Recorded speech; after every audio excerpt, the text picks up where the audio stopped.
Hi guys, good morning.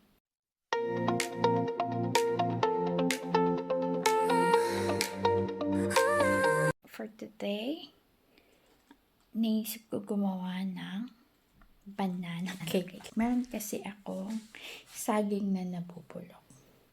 I suddenly thought of my favorite banana bread. So, let's look for the ingredients kung meron dito. While looking for the ingredients, I saw craziness. So, ayusin natin, sort natin habang naghahanap tayo ng mga ingredients na gagamitin natin.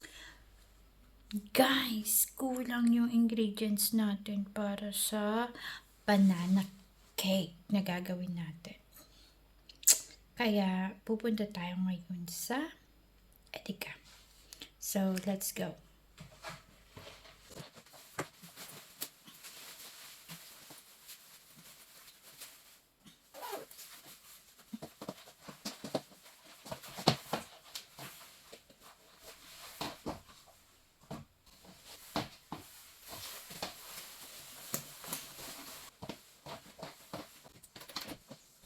Hi guys, it's a cloudy afternoon. Tahimik na mga buhay ng mga tao dito. Pero ang gaganda ng mga bahay nila. Diba, hindi uso bakod. Unlike in the Philippines, kailangan mong bakuran yung bahay mo. Or else, papasukin ka ng magnanakaw. Or, mas pinapasok ng magnanakaw yung may mga bakod. Buti na lang wala kaming bakod kasi di kami mayaman. Ito na yung puno na walang dahon. Yung nakaraan na naglalakad ako, ito na siya. May mga bird nest, madaming ibon. Ang ganda niya na, diba? Super green. Yes, here we are again. Tiangge. May night market dito.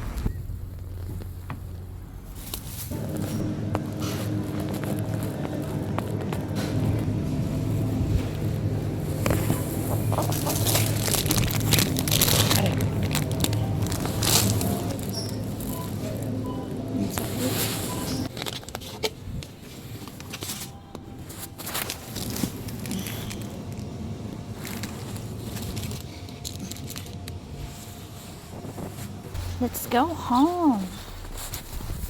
Let's go home na. And alam nyo ba guys, lagi na lang ako kinakabahan kapag nagbabayad na ako. Kasi nga, ang bilis nila mag-swipe ng item. Kasi, hindi naman sila yung naglalagay sa plastic or sa bag para bitbitin mo. Ikaw mismo yung gagawa. At saka, bring your own bag. That's why I always bring my bag. Pag naglalagay na ako ng pinamili ko sa bag ko.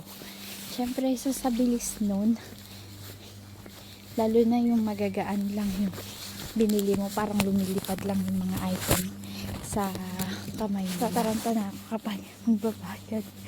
Tapos minsan, hindi ko pa alam kung ano yung pera nila. One time, kasi may nangyari sa akin.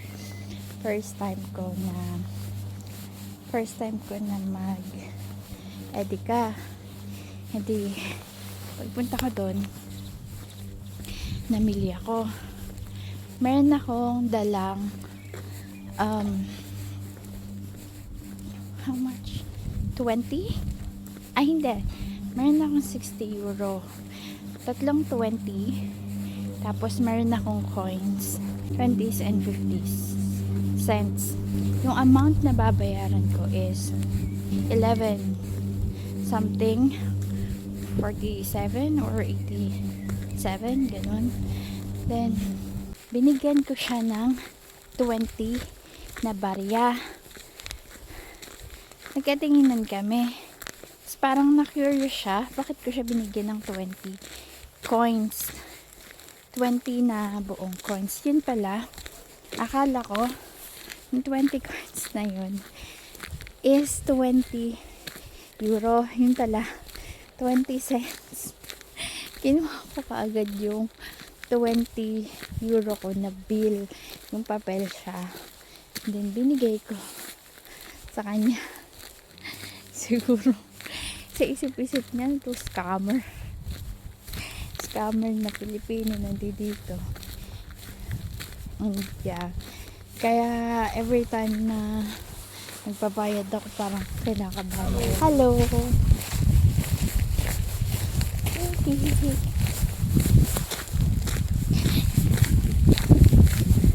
Diba? Nakakatuwa yung mga German people here. Napaka nila approachable. Babatiin ka nila pag nakakasalubong ka nila. It's either hello, guten tag, guten morgen. Nakaka good vibes. Hingal ako. Medyo mainit ngayon nagpapawisan yung kilikil ko. And alam niyo guys, naisip ko magpabiling bike. Kaso naalala ko yung moment na nalaglag ako sa kanal. Ay, kaya wag na lang magbike. Maglalakad na lang ako. Please, hindi ako malalaglag sa kanal. Embarrassing moment na nangyari sa buhay ko. At the age of 30, my God, nalaglag ako sa kanal sa kanal namin. Ba, nakakahiya. Nakakaiwas ko dun sa tao na masagasaan. Ayun, kasama ko yung bike na nalaglag sa kanal.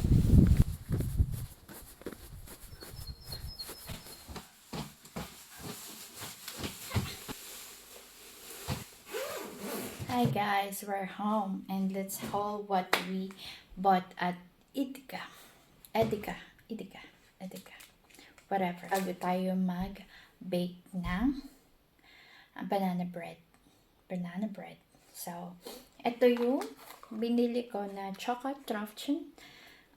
Ihahalo natin din sa banana bread na gagawin natin. And then, I bought also sugar. Ito yung sugar na ginagamit namin. It's a cube na sugar para sa coffee, tea. Yan.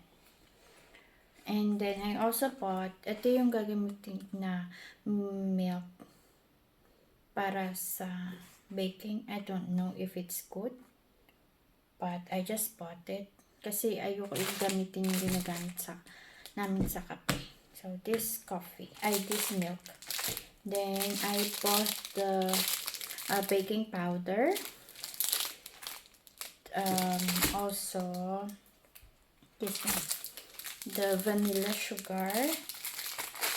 And the Maggi beef flavor. And then, cucumber, sesame seed, sesame oil. This is so expensive. Mungo, banana, the sprout, and choy. And yun yung nabili natin sa Edeka. And yes, we also got this. Nabudol-budol tayo. Yari tayo kay Karsten. So, that is all. Magbe-bake na tayo. Bye.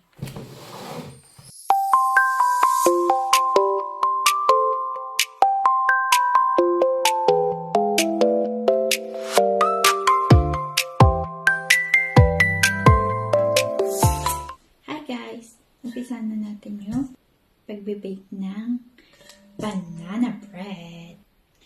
Nanood lang ako sa YouTube kung ano-ano yung mga ingredients na kailangan.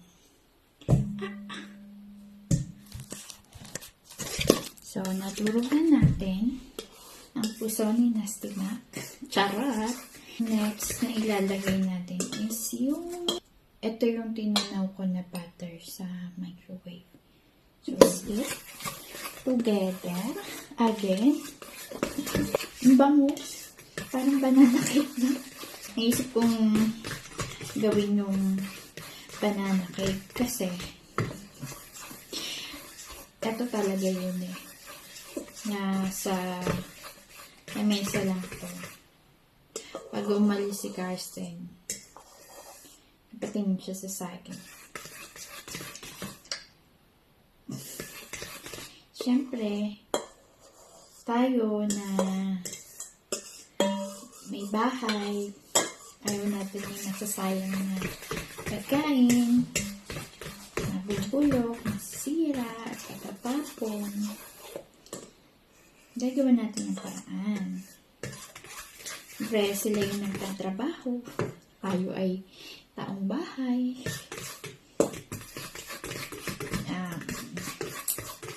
Kaya, ayun, ang huwarang asawa. Ginawa itong kapaki-pakinabang. Charot! Ayan. And then, di ko na alam, itlog. Kalandian ko. Kaetyosan ko. Hindi ko na alam kung anong gagawin. So, next is yung itlog. Ay! Hala, sumama yung balat.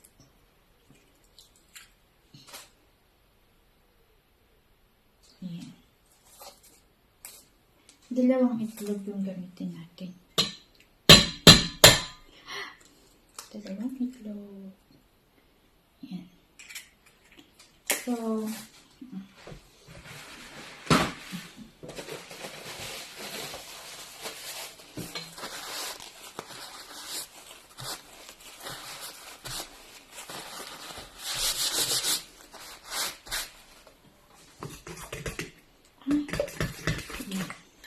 this is the egg.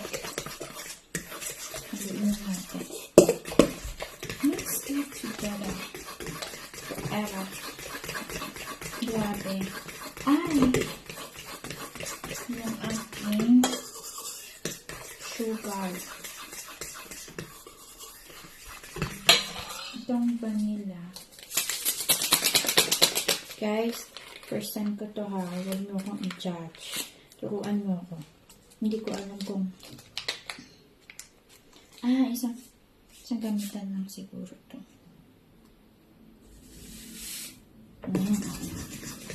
So, this is the vanilla extract. Hindi ko alam kung magugustuhan ko ni Karsten kasi ayaw niya ng vanilla eh. Pero, nasa recipe eh. Tignan natin. Kapag hindi effective at di niya nakain, hindi ako kakain. Favorite ko kaya ako. Pero, baka pag gumawa ulit tayo at may nabulok ulit saging, wala nang vanilla sugar. And then, this one, baking powder. Oops.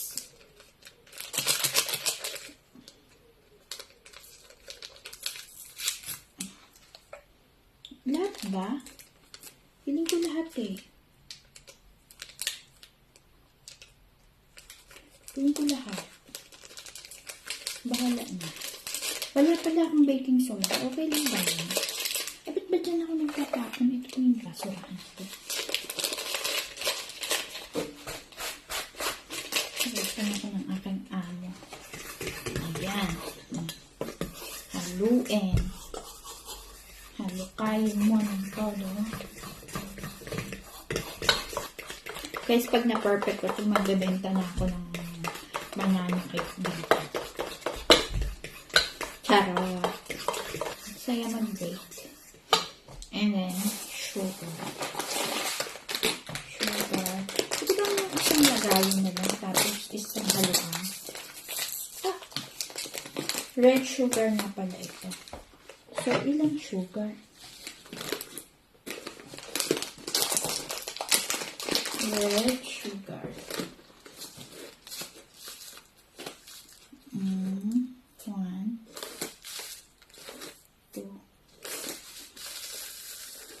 3, 4. Add natin yung white sugar kasi doon may white sugar. Teka lang. Tikman natin. Alam nyo ba, man kaming pinuntahan na walang label yung mga gamit niya. At ang nailagay doon sa kape ko is asin. So, I don't know if it's good. Since banana is sweet, I put sweets and sweet and now milk naman ang ilalagay natin. Ito ko nasusukatin. I don't know if it's the perfect milk na napili ko, pero kasi hindi ko alam. First time to be, baka sa susunod na perfect na natin. Turo nyo sa akin kung ano-ano yung mga ginagamit nyo. Kasi ultimo yung yung flour na gagamitin ko, hindi ko alam kung naman kaya yun. We add more.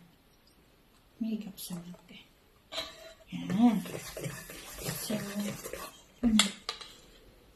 So, it smells so good.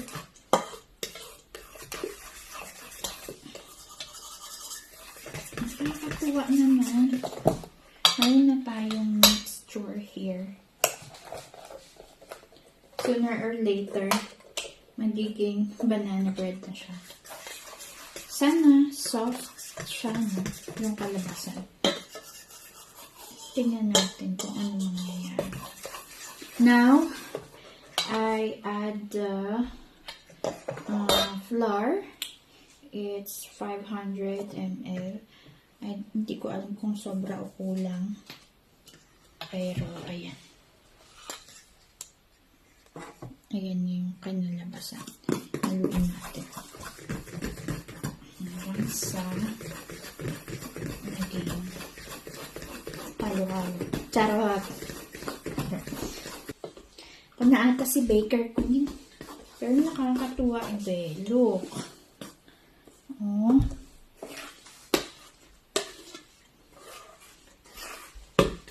Piling ko naman we did it perfectly. Palakasan na lang ng fighting spirit yan. I don't know, but I feel like I'm perfect today. Yeah, tingnan nyo.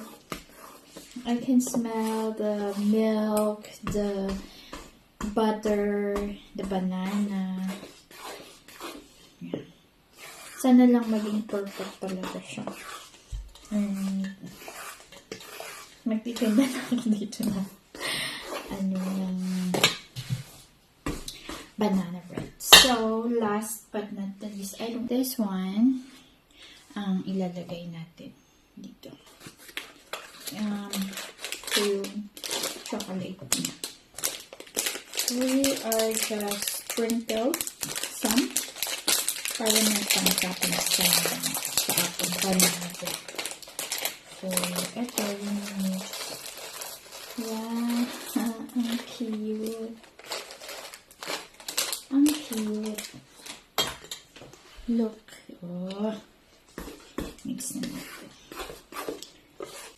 Look at my mixture. Ang saya. So, after this, magbe-bake tayo sa ating oven ng, sabi nila, 350 degree for 45 minutes. I don't know. So, yan na. So, ito na yung ating paper para sa ating pagbibigan. Ay, wala akong gunting. So,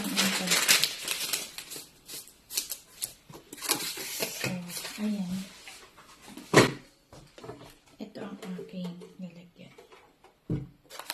Dito ako mag-bubble.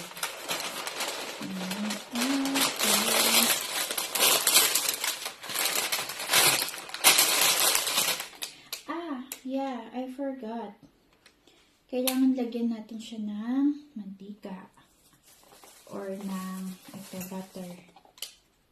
Lagyan natin siya ng butter. Wait lang.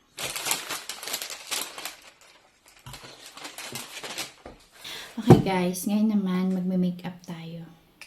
Painting. Charot. Hindi. Ito, nagtunaw ako ng butter para i-spread dito sa ating gagamitin. Kailangan daw is maglagay ng butter para siguro hindi masunog. Para butter pa. So, yan. Mix-upan lang natin.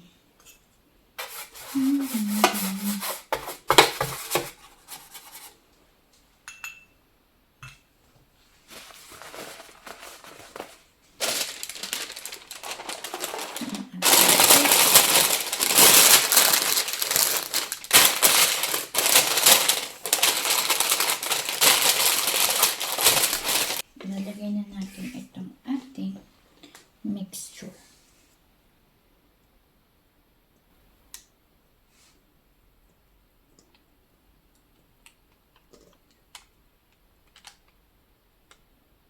Piling ko pang dalawahan siya. Pero wala na akong ano eh. Baka sumutan siya. Try ko muna tong i-bake. Tapos pangalawa na ito.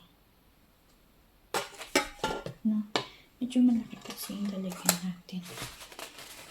So, mag-sprinkle lang tayo ulit ng ating chocolate. Oh guys, ang ganda. Mag-sprinkle lang ako ng chocolate para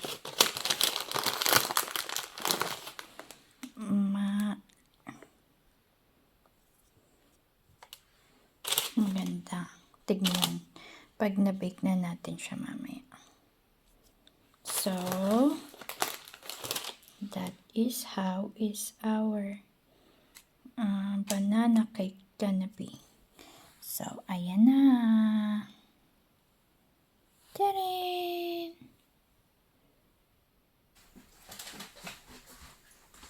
So, we will bake it for 45 minutes.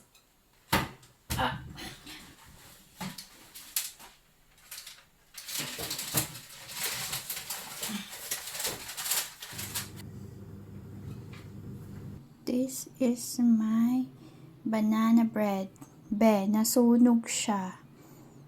Ang perfect, binantayan ko ng maigi.